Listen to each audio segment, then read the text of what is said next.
one, tarnation! I meant to do that.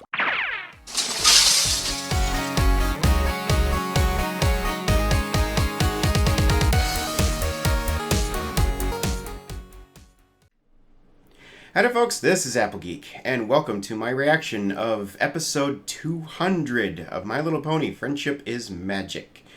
Now, in case some of you are counting and thinking, wait, 200 should be next week, normally it'd be true, but we found out from Jim Miller that the Best Gift Ever holiday special counted as an episode, so therefore this is officially episode 200.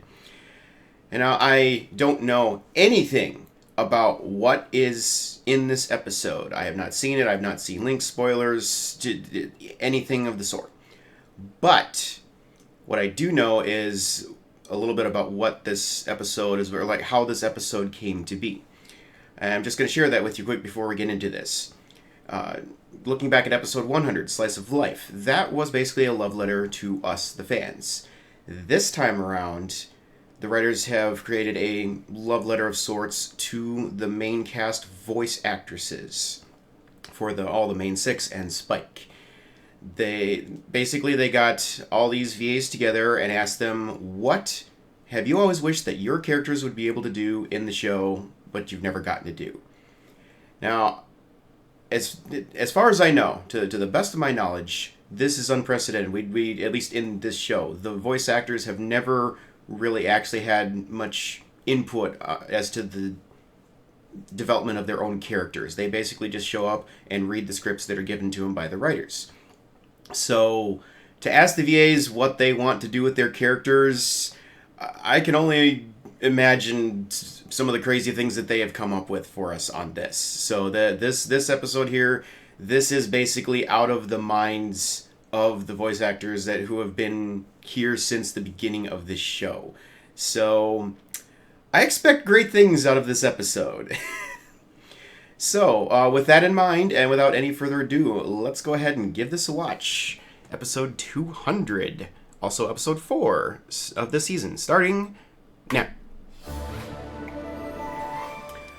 Okay.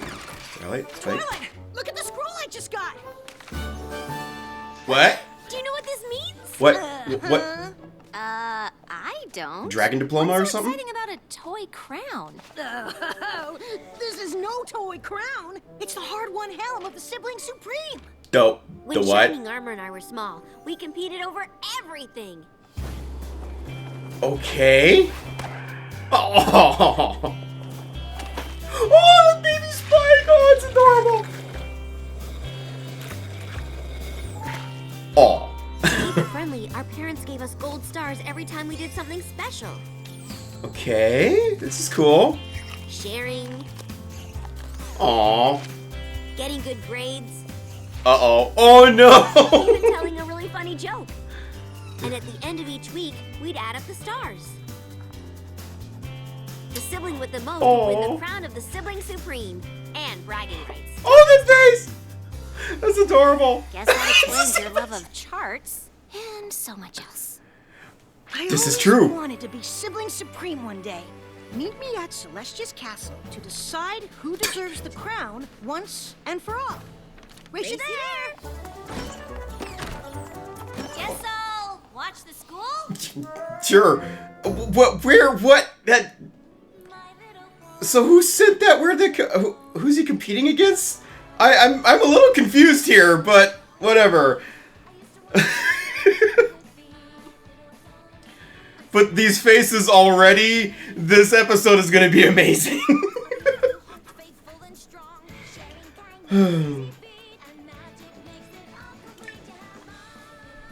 Oh boy. And yes, I have my Red Bull this time around. Cranberry flavor, that stuff is awesome. Okay, where is this all gonna go?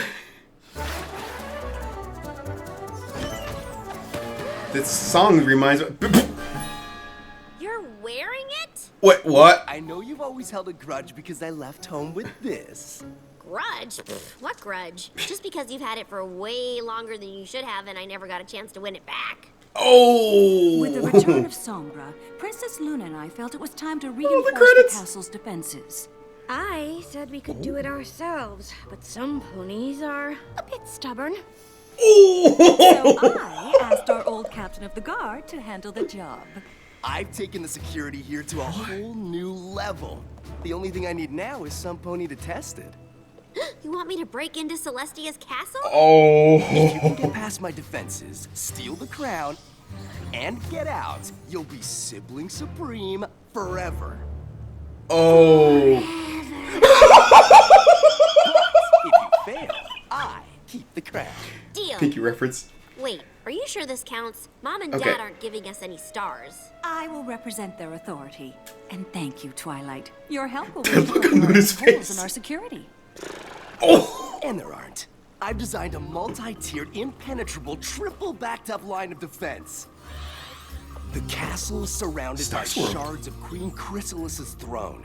Thanks to Star Swirl, its anti-magic powers are now tuned to stop any creature from using a spell to get inside. You can't fly Oh. in either. Genius. Giant fans keep any creature from flying too close to the castle. Really? Okay, that's a little over the top, Entrances but to the tunnels below the castle have been sealed, so there's no underground access. aren't the stairs going And up? even if you could Eh. get in, which you can't, I've doubled the ranks of security. Ponies protect every hallway and door, which can only be Wow. opened with Royal Guard medals. Okay. An army. The throne room is the safest spot in Equestria. I rigged a floor trap to activate at the slightest touch. Oh no. But say you avoid the floor, still no luck, because I've employed nature's alarm system. What? What are those? Geese? You hear Geese? their honks all the way in pony. Plus they bite. Wow. Okay. So So- that's what we're up against. Whew, that's a barrel and a half of obstacles. Wow. Bushel and a She peck is. of impenetrability. And all of this is to win some fillyhood competition with your brother? Sure, why not? It's more than that. Okay, it's exactly that. And to protect Celestia's castle. If it means that much to you, Twilight, we're in. I was already in! Come on, who doesn't want to hang with geese? Of course we'll help. But how? Shining Armor may have come up with some great security, but he'll never guess Twilight's plan. We play to our strengths and defeat all of the security measures. That way, if one of us fails, the others will still have a shot at getting the crown. Pinky, you'll distract the guards with a surprise party. Yes, sir, Twilight, sir! Applejack, Oh, no. buck your way into the sealed tunnels. Oh! If any pony can outfly those wind turbines, it's you. Rarity, you'll sew us guard costumes so we can sneak past security. Then Fluttershy will disable the throne room alarm by charming the geese. Oh. It's Okay. from Shining Armor. Dear Twilight, hope your idea isn't just prison balloons, tunnels. He guessed your whole plan. What? Oh no. Pinky Party Rarity costumes? Signed the future sibling supreme? Come on! He knows you too well. No pony knows you better than your own brother. Exactly. So you're saying I should give up? I'm saying your brother will win. No matter how brilliant your Let plan them is, come up with a no matter plan. how many variations you try, it will be something your brother expects, and he'll always win. Unless, Oh. when the perfect chance comes along, you do something he can't expect. Then you'll win. You've been Okay. practicing that speech, haven't you? A little bit. Not like I rushed. Did I rush it? Absolutely not. No, that was perfect. Oh. Yeah, it was fast-ish. Oh, go, come on. Have to do the opposite of what Shining Armor expects. Therefore, Twilight cannot mastermind the plan. Exactly. That's definitely unexpected. How is you making a break-in plan? This is starting to feel like a Tabitha fanfic. Because my plan is for each of us to devise our own unexpected part of it. Allow me to demonstrate. Yes. Oh, film noir again. Oh, hi, Dash. We're looking for a pony with Ready? information. Dash is the front. Wow. We got questions, and you're gonna serve us up some answers, juice jockey. Where is the secret entrance to the passages under Canterlot Castle? Shining Armor sealed them all. There's no secret entrance. There's always a secret entrance! So make like a glass of OJ and spill! I know what I can Pinky, what? do. So I can view Don't the question in it. the sky. Too low, silly! Up here! What? What on earth? Maybe she has one in space. Oh, Pinky. Moonwalking. What even was that?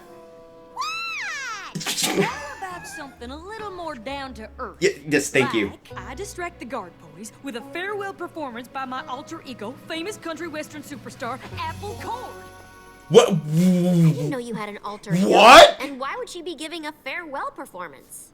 Well, it's a long story. Oh, do tell. Back on the farm, playing music was about making her family smile. That's adorable. Word of her talent spread, and soon Apple Cord was playing real shows. The more she played, the bigger those shows got. Oh my word. But she missed playing for her family. So one day, she gave it all up. Oh. Seeing her family smile was all she ever wanted from her music. Of course, Apple Cord could come out of retirement for a farewell concert this one time. Wait. Wow. Make all that up, or did that actually happen? Doesn't matter. It's Wait. perfect. Not a show. Wait, what? Well, I She guess would never not. lie, would What she? I'm What? good at is being in small spaces. Whatever, moving I on. always wanted to be a super spy. Is that the opposite of anything? Special Agent Fluttershy. Target detected below. Oh no. Where'd the lasers come It's from? almost too easy. Oh.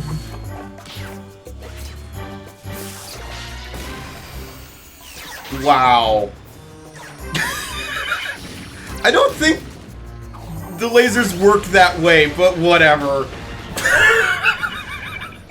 That was too I epic. guess I'm the only one left that still needs a plan. Oh, no. No, you need to do nothing. That is the plan. Shall do nothing. Shining Armor definitely won't expect that. Exactly.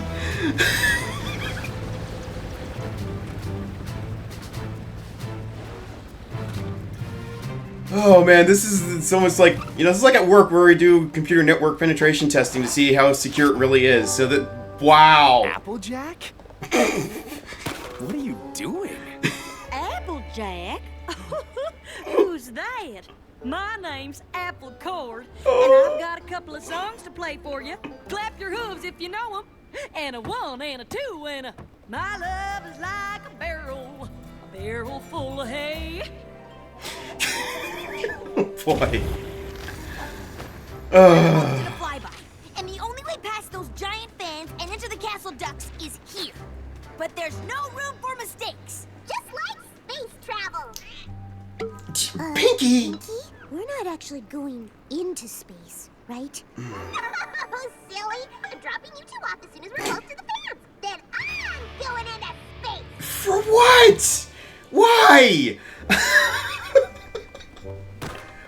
You're up to something, Twily. Nope. You just think so, huh? Looking at the flowers. Right. Got my eye on you. Ooh, maybe Rarity's plan will work. Oh, no. I know that one's a Nice crowd Paul 13 favorite. reference. What say we play it one more time? And a 1 and a 2 and a... Oh no. Distraction's a distraction. What the? Oh, she got a guard medal. Nice. I was gonna say, Pinky is great at distractions. Like in Fluttershy, did they make it into the castle?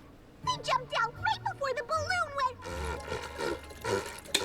Oh, That's all I could see without being in space, where I didn't get to go.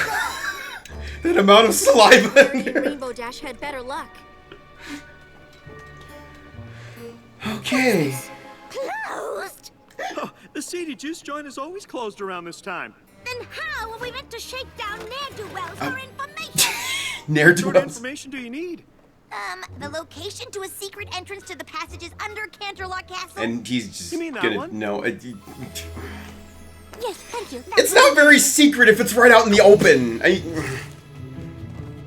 Oh, hi, Luna. Zephyr, what? Why? Why? Oh, darling. Oh no! Oh no! Perfect. Oh How is this perfect? no! Role reversal. Annoying pony in Equestria, and he's totally obsessed with me, and we have to come up with a way to distract. Exactly. Oh no! No way!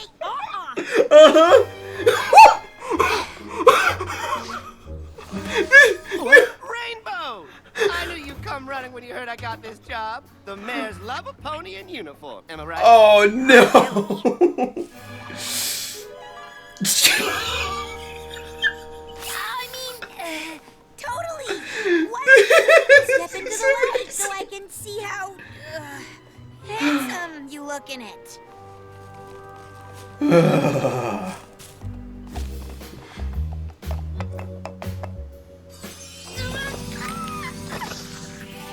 Okay. I told Sarge that gold kind of clashes with my aura, but apparently they aren't big on input. Still, I totally managed to rock the look, don't you think?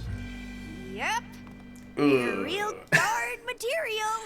I'm part of the castle team now, so I'm basically... Whoa, we got a spooner. Oh! It's good you're finally being honest with your feelings for me, Rainbow. No! Ugh. The truth is such a gift. Like, I had to follow my bliss to see guarding is my calling. Like, look at me go. I'm gonna walk over here and I go, whoa, over there. And I go, yeah. And sometimes I just stand like this and look real cool. And then go down the hallway and go,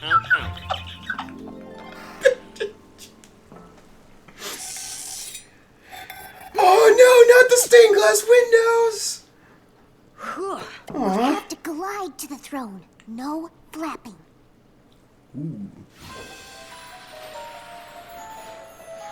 Uh-oh.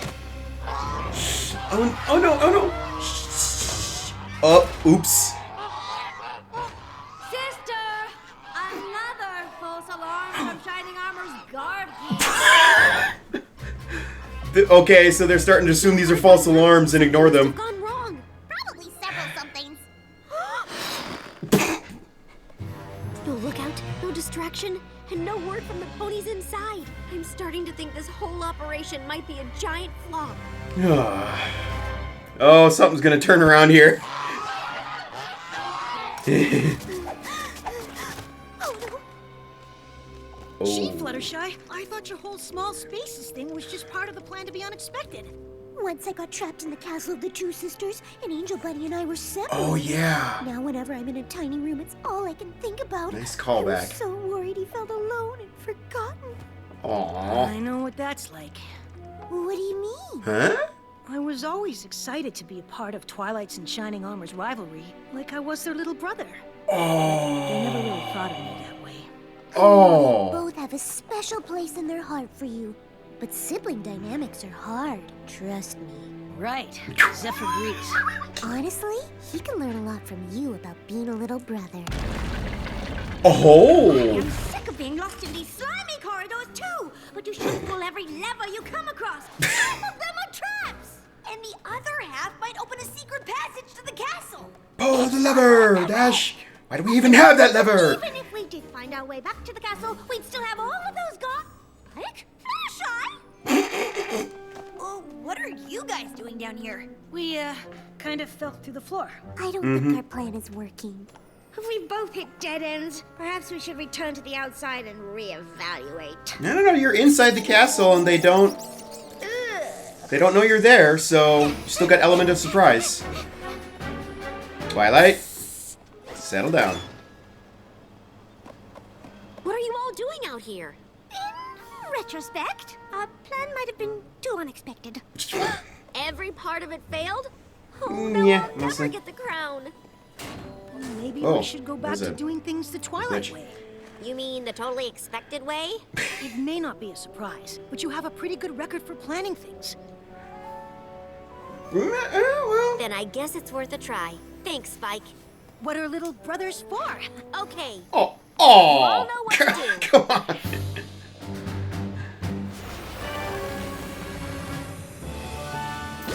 Come. Wow. Now that's a party. That's a party balloon. It's got an entire party in it.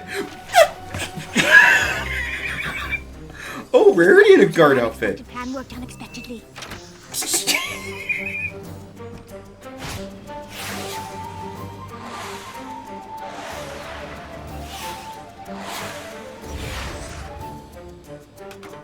To be fair, it was never made specifically clear to me what guarding actually means. So this is on you. Really? I'm strong, Twilight, but At least he's even I out of here. walk through solid rock. That's why I brought a specialist. Yes! Yes! Right there. Yeah! Yes! Next shift, you're on break. That voice!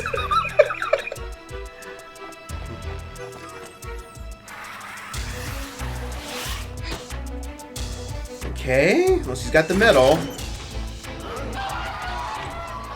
Hushing out quiet now. Glaring so hard. Who wants a feather massage? Oh. We mapped this out and got lost down here. The lever to the secret hallway entrance should be here.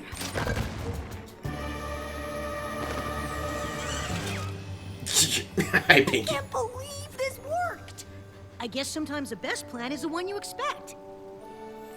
All I have to do now is fly over and take the crown, and I'll be sibling supreme forever. Something's not gonna happen. Come on! Gotta admit, it was unexpected for you to do everything exactly how I thought you would. But you should know by now, there's no way to beat the true Sibling Supreme. I am sorry, Twilight. Oh, I don't think but it this is looks over like yet. Shining Armor has truly won the crown. Is Starlight gonna pop in or What's somebody about else? Looks, they can be. Or Spike. Spike, yes! Spike? How in Equestria did you do it? Come on, you two don't think you have the only sibling rivalry. I had an inside pony help. Oh. It wasn't hard to miss there was some big reach on the whole security. I said we could do it ourselves, but some ponies are a bit more stubborn. Oh! While Shining Armor went on and on about all his improved security measures, Luna and I struck a deal.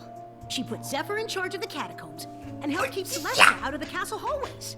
Once Luna was on board, I just had to do my part. And make sure we stuck to Twilight's plan so we'd all get to the throne room at the same time. I knew Shining Armor would let it play out until the last possible second. Then, while everyone was distracted by its gloating, all Luna had to do was float the crown over to me. Yeah, Twilight, that's an appropriate response. Apologize for not listening to your concerns, sister. It seems we need to make adjustments to account for threats inside the castle as well as out. You agree? If you think it's worth discussing. If Twilight and Shining Armor failed, who gets the crown? Spike does. The true sibling supreme. Yes! Yes! Yes! Little brother, we've always had. Oh! Yes! Yes! Spike for the win!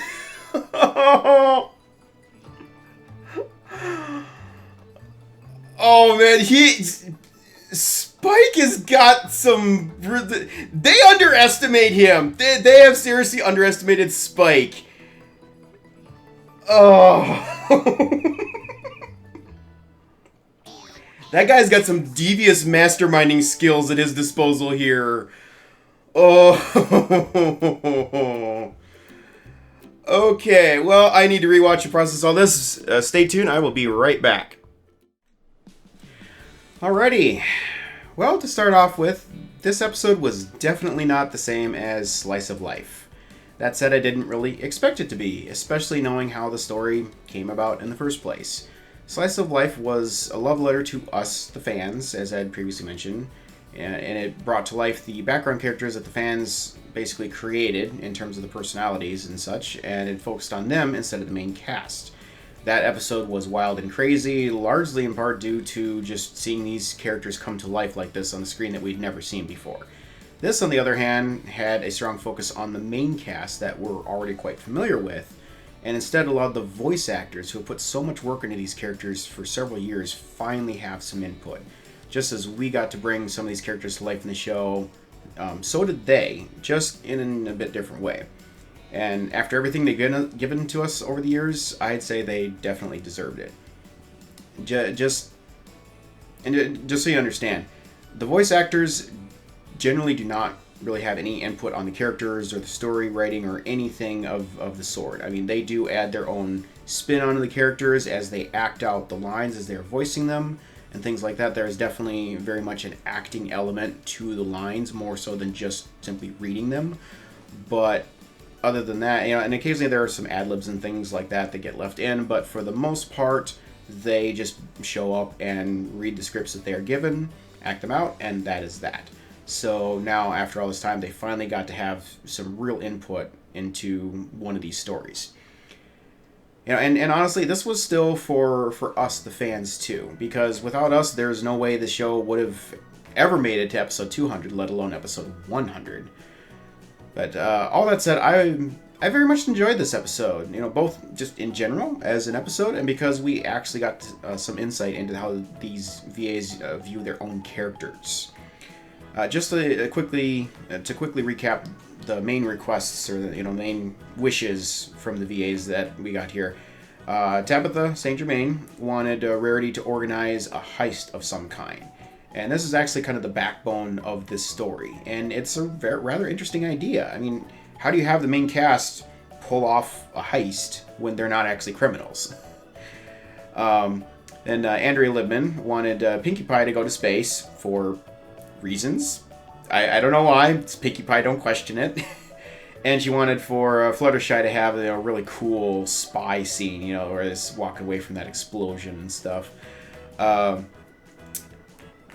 that's what it ended up being. I don't know that she requested that specifically, but she wanted to have like a cool, spy mission type thing. Ashley Ball wanted Rainbow Dash to interact with Zephyr Breeze again, and Ryan Beal is the voice actor for Zephyr Breeze, really cool guy. He and Ashley Ball are actually really good friends in real life, so it makes sense they want to have some fun together again with that. And Ashley also wanted for Applejack to have a secret past that nobody ever knew about up until now. Then Kathy Westluck as Spike wanted to further explore Spike's familial relationship with Twilight as a sibling. And then Tara Strong thought it'd be a good idea to take a look at the long-standing sibling rivalry between Twilight and Shining Armor. So, rather interesting list of story ideas there. And I think there might have been some other, ideas that they floated out that sort of made it into little bits of the episode here and there, but those were the primary requests from them. And then Nicole Dubuque and Josh Haber took all these crazy ideas and somehow put together an actual cohesive story around all of that. That is not easy to do. Of course, certain things only seem to work in the what-if scenarios, like Pinkie actually going into space, Fluttershy doing the spy thing. I mean, Fluttershy did still have the spy outfits with Spike, but, she isn't exactly the type to, walk away from an explosion in an epic manner like that and stuff, so... But, the way the story worked out as they were, plotting and scheming this heist together, I mean, they needed to play out some what-if scenarios, so that all worked out for that. The thing I'm really raising an eyebrow on is Applejack and her story about Apple Chord. Chord is in musical chords, of course. Now, I'm not really sure if Nicole and Josh were just really trolling us on this or what. They probably were. At first I found the story to be totally believable. I've said many times in the past that much of Applejack's character depth was established in her personal past. And it's something we just haven't had a lot of opportunity to witness before outside of certain episodes like Cutie Mark Chronicles, Where the Apple Lies, stuff like that. Also, given that this whole thing seems to have taken place in the years prior to Twilight coming to Ponyville, back in the series premiere, I really thought it was actually believable, at least at a quick glance. What threw me, of course, as it did for everybody, is the nervous darting eyes that happened after Rainbow Dash questioned if all of that ever actually even happened or not. Now, I can't honestly believe Applejack would lie about something like that. I mean, well, for starters, with her being the element of honesty, I just don't think she would. Like, why? Secondly, as we've seen before, Applejack is kind of a terrible liar. And that story was really just too elaborate to really, be that much of a tall tale, I felt like. And finally, the reason that she was bringing this up in the first place is because it was going to be her job to cause a distraction. And the whole idea of her alter ego... The whole idea was that her alter ego coming out of hiding was, after all these years, was going to cause such an uproar that it would serve as a sufficient distraction. Without that alter ego being real, then it wouldn't serve nearly as well as a distraction, be more of a curiosity than anything.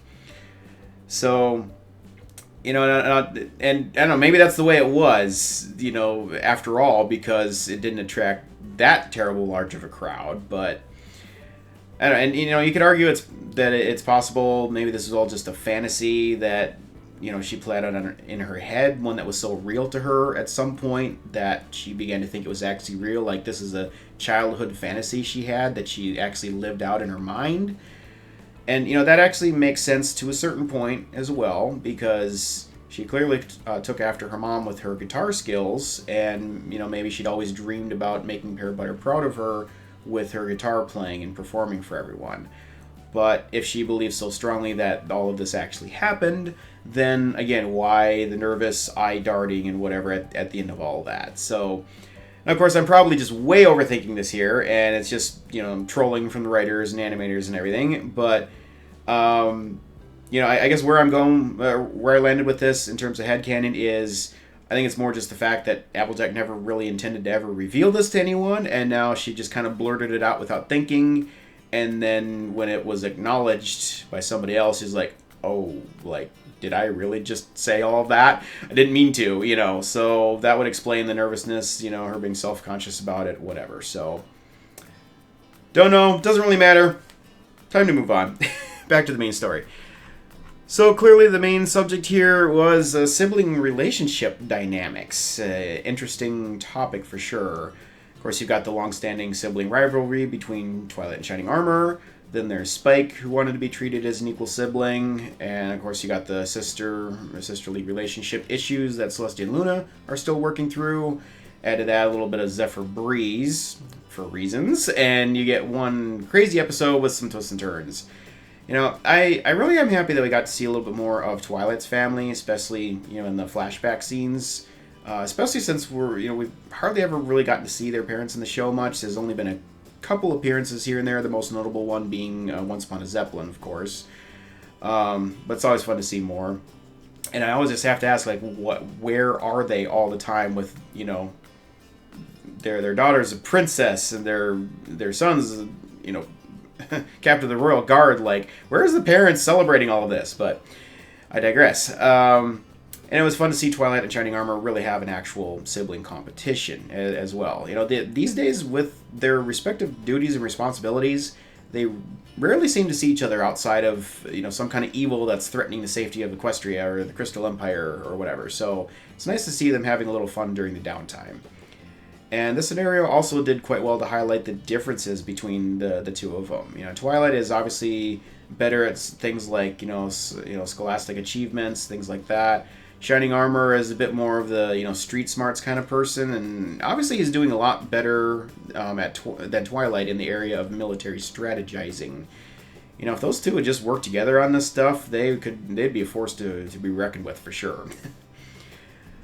And then there's Spike, who, is like a little brother to them in their younger years. And yes, I am aware that we actually just had an episode not too long ago at the end of Season 8, Father Knows Beast, where we looked at how Twilight was kind of like a mother figure to Spike, more so than a sister.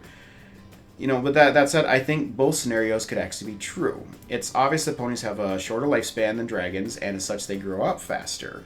Spike is still considered a baby dragon by most people. At least I'm pretty sure he still is. even if him getting his wigs allowed him to kind of graduate from that status, that wasn't very long ago. So he's still basically just a kid. Twilight, on the other hand, is a full-grown adult now. So it stands to reason that at one point she was like an older sister to Spike, but as she grew up and continued caring for him, it grew into more of a mother role. It's not honestly all that much different of a scenario than, Applejack being a mother to Applebloom in the absence of their parents, even though she's technically an older sister. And even though Twilight is now more like a mother in a lot of ways to Spike, there's still an element of the relationship that I think is, more on the little brother, older sister type level. And of course, it's been made clear throughout the run of the show that Spike has always cared an awful lot about Twilight. He's refused to leave her side, worried about leaving her, like how she'll, fare without him, things like that. He cares a lot for her. It's also been made clear that he hasn't really gotten a lot of the respect or admiration that he deserves in return for everything he's done for her over the years. Now it was revealed that even all those years ago, while he felt like a part of the family, he never really got to be involved in their sibling rivalry, and thus he felt kind of left out. And even in this episode, he got blown off by Twilight again when he tried to make her take note of how he's like a little brother.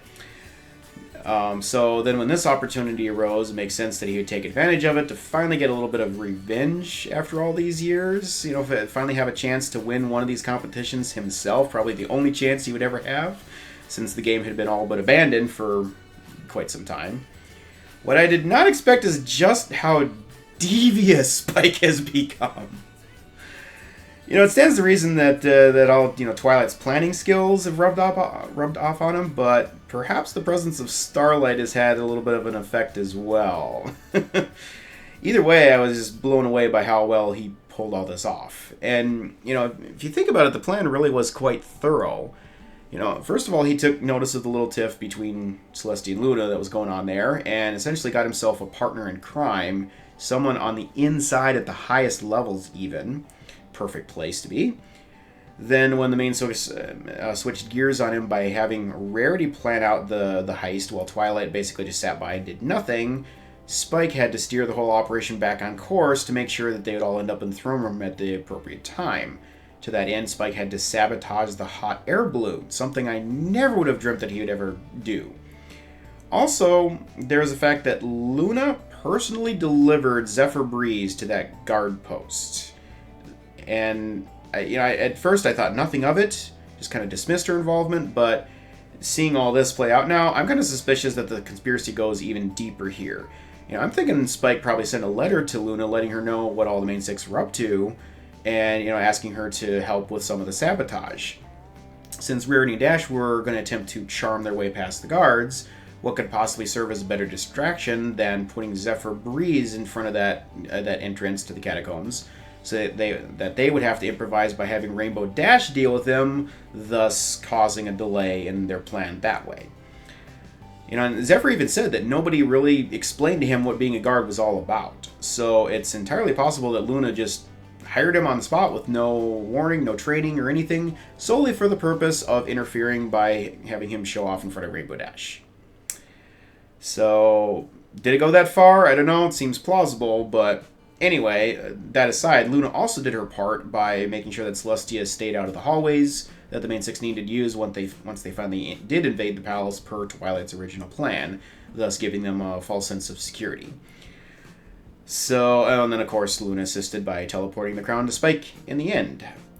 And yes, I am aware that technically Spike still did not win, because the goal, as Shining Armor put forth, was to steal the crown and escape from the castle with it, which Spike did not do.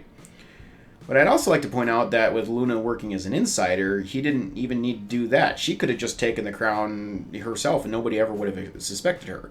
That was kind of missing the whole point of it all, which was for Spike to basically come out of nowhere and claim victory over both Twilight and Shining Armor in the last chance he'd ever have to take part in this sibling rivalry competition. Finally prove that he was actually, one of the family, basically.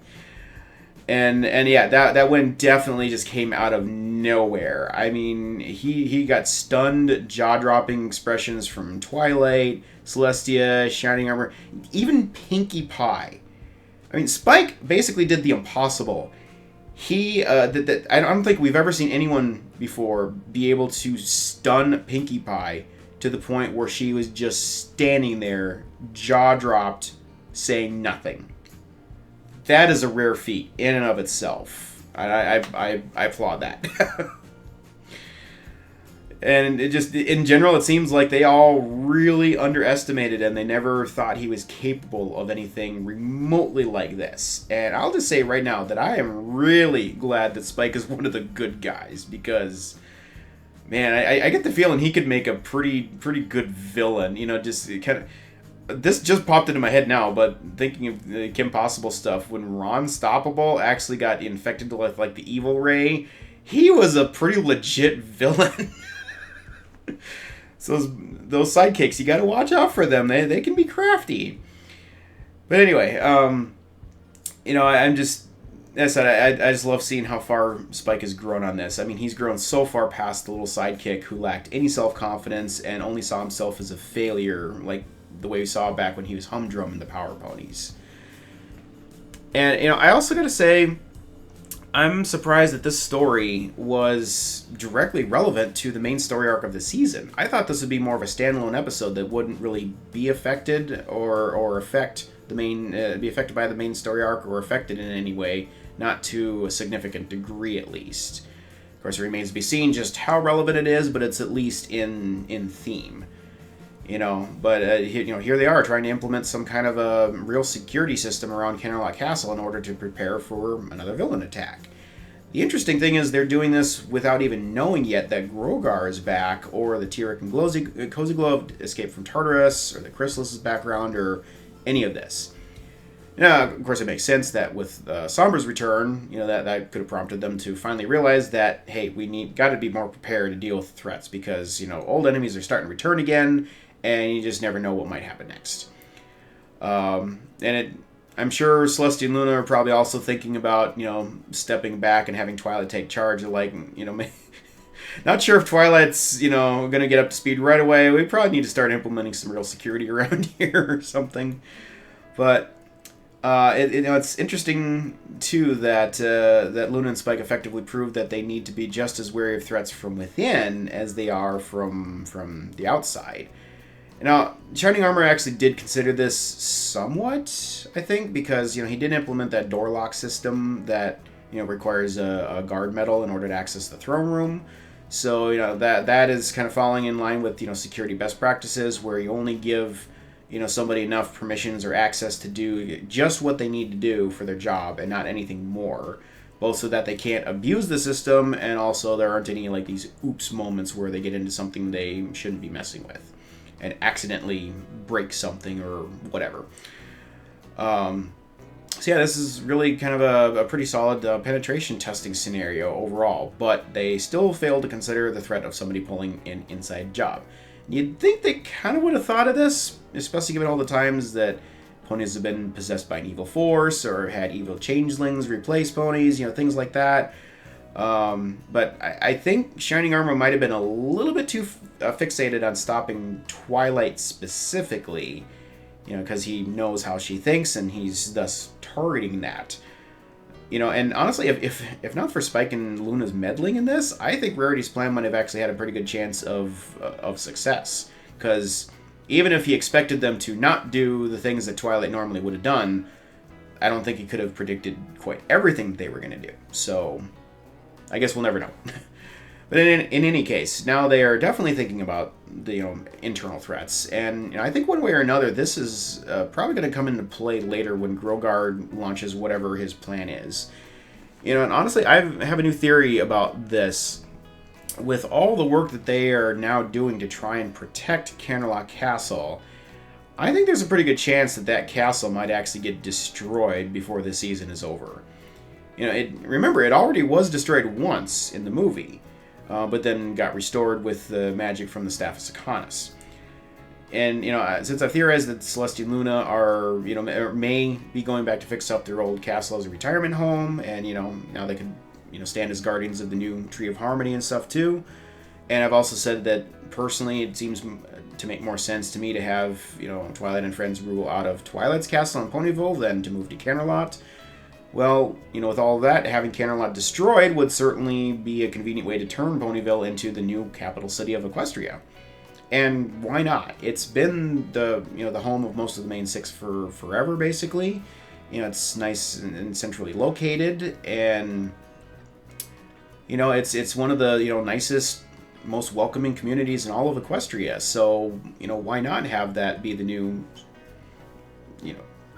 hub of the magic of friendship, or whatever corny description you want to throw in there. And to me, it really doesn't make sense for Twilight's castle to just sit there empty while they're all working out of Canterlot. And yeah, it is the town library as well, but that it's overkill just for that purpose alone. So we'll just have to see. With all theories, we'll just have to keep watching and see how it turns out. As for an actual moral lesson in all this, wasn't necessarily all that obvious, but I think it was basically just boiling down to a message about how to treat your siblings with respect. Having a friendly sibling rivalry is one thing, and that can be a fun thing, but I think Twilight and Shining Armor may have taken it a little bit too far at times, or at the very least, Spike as the youngest sibling ended up feeling left out of it a lot since they didn't include him in the competition, so it would have been nice if they could have taken notice of that a little bit sooner. And frankly, both Twilight and Shining Armor, I think, have a little bit of an ego issue to varying degrees, so maybe needed a little bit of a wake-up call, and Spike did well in making that happen, finally. And I do very much appreciate the fact that they gifted him the crown at the end. I think it serves well as a symbol of the love that they have for him and have always had for him, but just failed to show him frequently enough. It's just too bad that it took this long and this crazy escapade for it to finally happen. So, in a nutshell, don't dismiss your siblings, regardless of whether they're blood relatives or adopted or older than you or younger than you or whatever.